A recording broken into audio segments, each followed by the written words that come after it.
সংক্ষেপে জেনে নেওয়া যাক। প্রথম স্তর জাহান্নাম, এটি সবচেয়ে উপরের স্তর।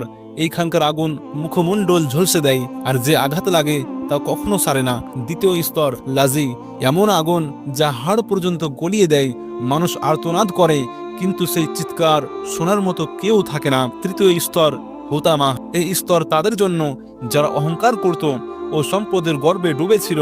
এইখানকার আগুন হৃদয় পর্যন্ত পৌঁছে যায়। চতুর্থ স্তর সাইর, এখানে আগুনের শিখা আকাশে উঠে যায়, অপরাধীদের লোহার শিকলে বেঁধে রাখা হয়। পঞ্চম স্তর সাকার, এই আগুন কখনো নিভে না, চামড়া পুড়িয়ে আবার নতুন করে সৃষ্টি করা হয়, যাতে শাস্তি বারবার অনুভূতি হয়। ষষ্ঠ স্তর জাহিম, এটি তাদের জন্য যারা সত্যকে অস্বীকার করেছিল, এইখানে মুখে আগুনের আঘাত করা হয়।